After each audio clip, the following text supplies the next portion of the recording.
kebutuhan rumah tangga sesuai kebutuhan anak yang beragam, bergizi, seimbang dan aman atau B2SA, serta berorientasi untuk meningkatkan pendapatan rumah tangga. Jadi sebisa mungkin nanti pekarangan yang ada di KWT Makmur Jaya ini bisa menghasilkan sesuatu income untuk KWT Makmur Jaya ini.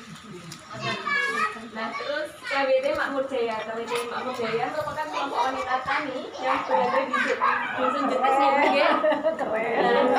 Namun kendala yang dihadapi ketika saya wawancara kali Bu Rita selaku ketua KWT niku yang pertama boros pakan ternak untuk lele dan ayam. Wah, ngerti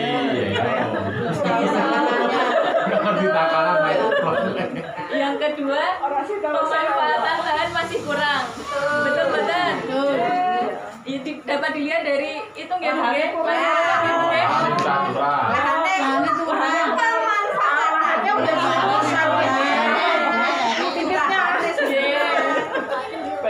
Ketiga, penataan tanaman belum maksimal. Ketika saya datang pertama kali itu masih tertatanya masih rapet-rapet ngoten niku. Kalau rapet-rapet kayak gitu nanti memicu hama dan penyakitnya itu macam ngoten niku. Nah, terus apa sih solusinya? Solusinya ada 3. Yang pertama ada budidaya, ada budidaya organik labu madu dan budidaya maggot. Nah, pada kesempatan kali ini saya akan membahas tentang budidaya organik labu madu.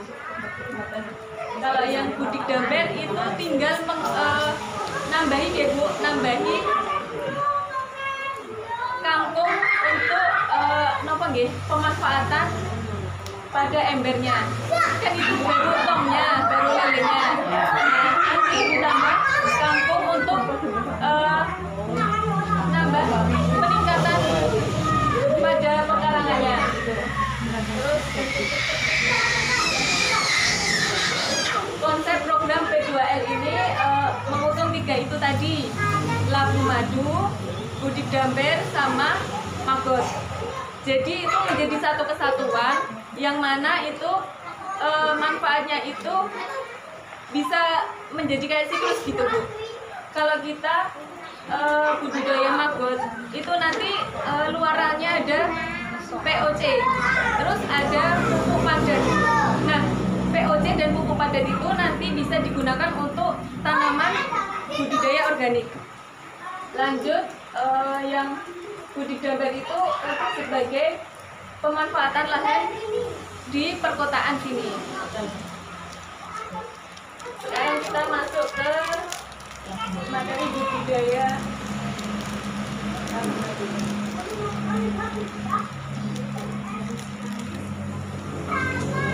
Tahu nggak sih Bu, kayak cili?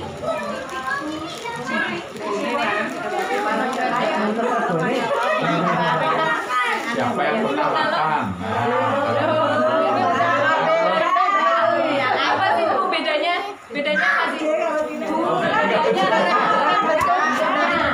Dari bentuk ya. Yang satu bulat, yang satu panjang. Tapi selain bentuknya itu kandungannya Bu. Kalau yang labu madu ini kandungannya lebih tinggi pada zat gulanya, jadi lebih manis. Nah, ini contohnya. Terus panen nih. Panen ya, Bu. Bisa dilihat. Kandungannya lebih tinggi. Gede loh Bu, gede banget. Linu kan demak linu. Gede loh Bu, gede. Marahnya mau gitu.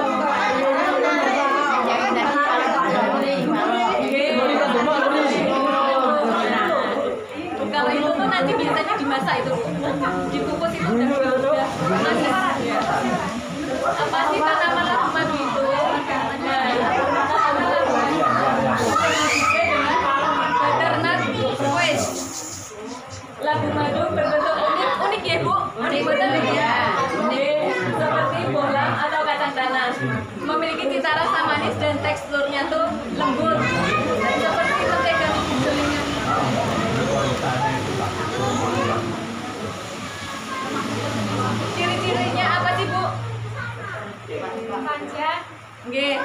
dilihat ya Bu ya, kayak Panjang. kayak Langsung panjang. panjang. Kayak kacang atau buah pir. Terus setiap satu batang niku bisa menghasilkan 5 sampai 7 buah labu madu. Nah, satu buah labu madu itu bisa 1,5 sampai 3 kilo. Berapa Bu? Pak? 1,5 sampai 3 kilo. Oke. Nah, 1,5 sampai 3 kilo. 1 kilonya itu kalau dijual bisa 15 ribuan. Bayangkan, 15 ribu dikali 3 kilo. 45. Ya, kalau di masih di kalau udah masuk di swalayan atau supermarket itu harganya jauh lebih naik, bisa 70.000. Terus seperti yang saya bilang tadi, teksturnya lembut seperti mentega dan rasanya manis. Nanti olahannya bikin egg roll. Terus kenapa sih harus labu madu, gak labu biasanya yang labu siam? Ya, labu siam. Nah, yang pertama belum terkenal. Prospeknya jual tinggi. Oke, belum terkenal, masih jarang ya Bu ya di sini yang budidaya labu madu. Yang pertama Ada ya. Kalau mau apa ya melihat pekarangannya bisa ke tempat Pak Suharno di Klero, Oke, Prambanan. Niku sampun besar-besar dan sudah banyak sekali Bu. Budidayanya udah ada di sawah juga, di pekarangan rumah juga udah ada. yang studi Emang banding. jualnya mudah kok Mbak. Jualnya misalnya di Prambanan mudahnya banyak yang beli kok. Banyak yang beli. Misalnya di pasar itu loh. Misalnya kita jual banyak yang beli di pasar. Iya Bu, banyak yang beli karena apa? Kandungan dari labu madu ini bagus untuk pertumbuhan seperti buat empasi gitu loh Bu. Kan ada vitamin A, vitamin D, dan juga Untuk buat anak bayi ya pendamping ASI. biar nggak stunting. Oke. Mengatasi stunting. Memiliki prospek yang tinggi, prospek jual yang tinggi seperti yang saya katakan. Bisa di searching di Shopee, harga labu madu per kilonya sekarang berapa? 30 ribuan. Wow. Itu ya, tapi 30.000 itu satu buah itu, tapi yang kecil. Nah, terus mudah dibudidayakan, jadi tidak repot untuk membudidayakan buah labu madu ini. Terus kaya akan manfaat. Lanjut, awet. Kenapa awet? Labu madu ini bisa bertahan 6 bulan. 6 bulan. Setengah tahun Bu. Awet ya? Oke. Yang penting kan boleh. Beda kan Bu sama melon atau semangka yang dibiarin ini. Itu mudah ya tumbuhnya ya. Tumbuhnya mudah di dalam lahan-lahan itu mudah. Mudah Bu. Kemarin Kayak malong itu Bang. Oke. Saya sebelum ini kan juga mencoba menanam sendiri di pemondokan. Alhamdulillah juga udah mulai tumbuh Bu. Belum Bu karena baru 2 mingguan ini. Kalau panen untuk labu madu ini 70 sampai 95 HSP. 3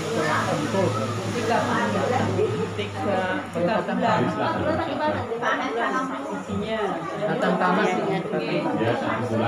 2 bulan lebih. Next Bu, khasiat.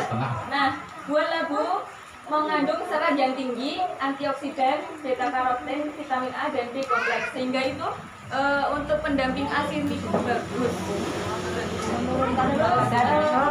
Daya untuk dasa iki COVID meningkat lagi ya Bu. Nah, itu labu madu niki nggih cocok Bu nggih kekebalan manusia nih Bu. Mencegah penuaan dini.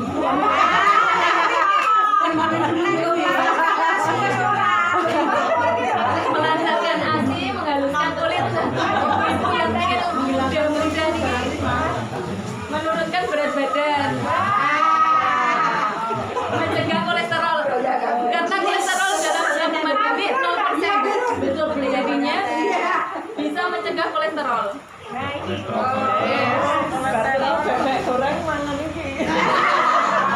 Jajanan Tapi niki lho.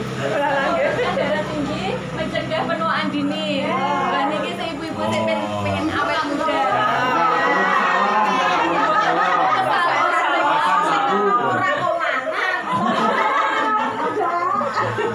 Terus bisa menghilangkan keriput pada wajah. Bisa untuk buat masker nih, Ibu. Oke, gas. Nah,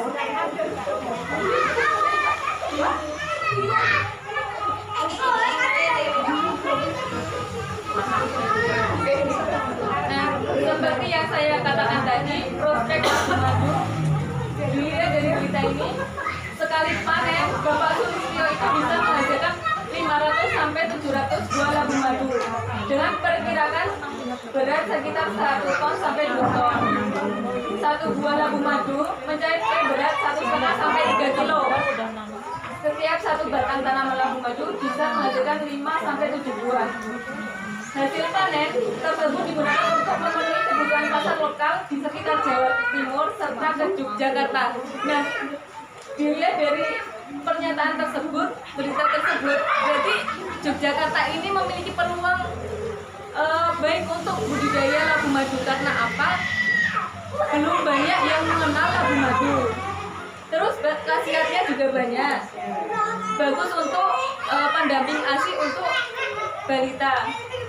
Nah, Ini sedang balita.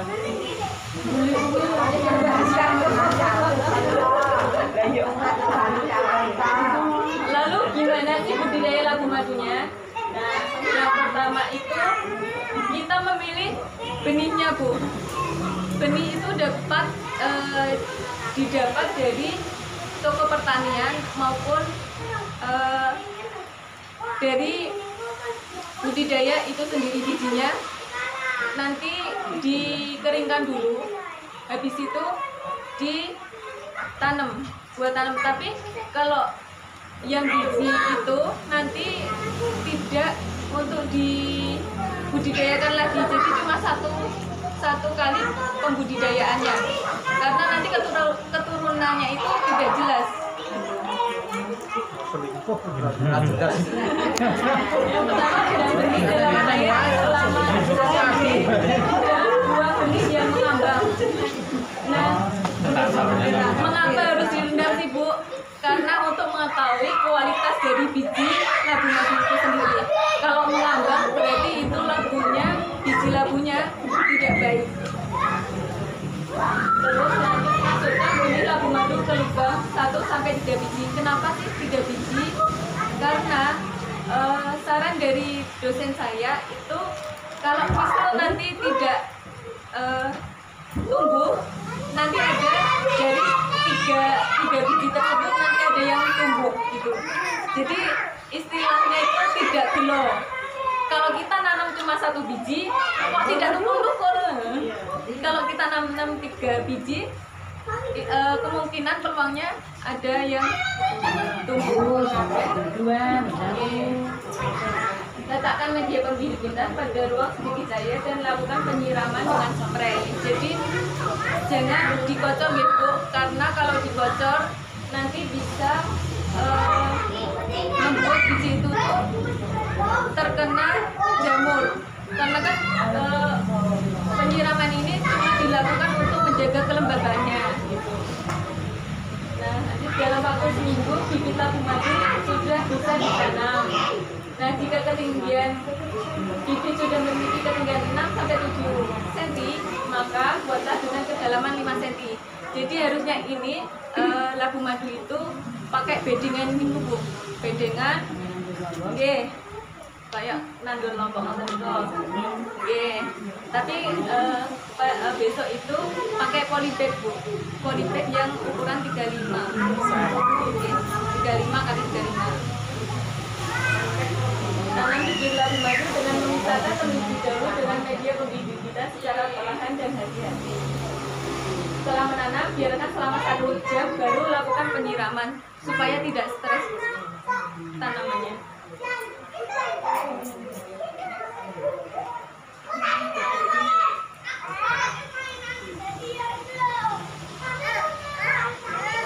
Lanjut, penyiraman dilakukan jika tanah mulai mengering seperti yang saya katakan tadi.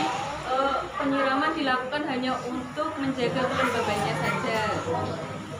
Terus tidak perlu dilakukan setiap hari. Jadi kalau masih lembab ya sudah, jangan disiram lagi. Terus masa panen biasanya berlangsung setelah 75 sampai 90 hari.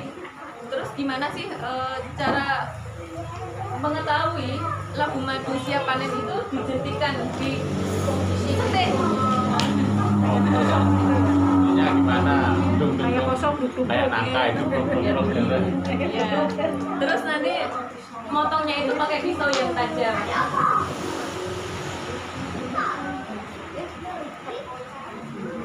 Nah, terus apa sih hama dan penyakit yang menyerang? Ibu-ibu ngertos mboten bedane hama dan penyakit pada tanaman. Kalau hama niku napa, Bu? Mawar kan nggak mau. Oke. Kalau penyakit, kalau hama niku dapat dilihat secara mata.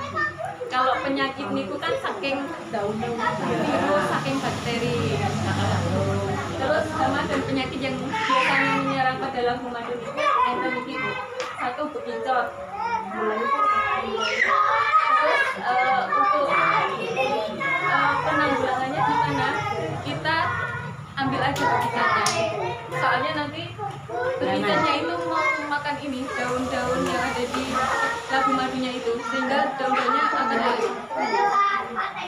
Terus penyakit yang menyerang itu ada antraknosa yang sebelah situ.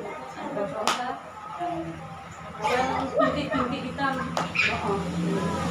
Ngeri gitu. Jauh.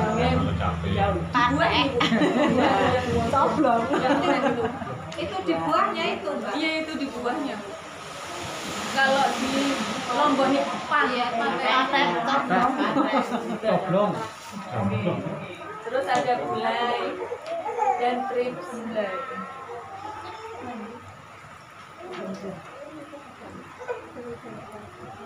Terus solusi dari permasalahan tersebut apa sih? Kalau untuk antraknosa itu saged dilakukan rotasi tanaman.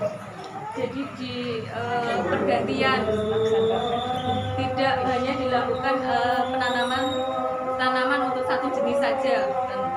Terus menjaga kebersihan lahan tanam. Jadi disanitasi nggih, Bu. Benjang kalau misal menanam labu madu dibersihkan.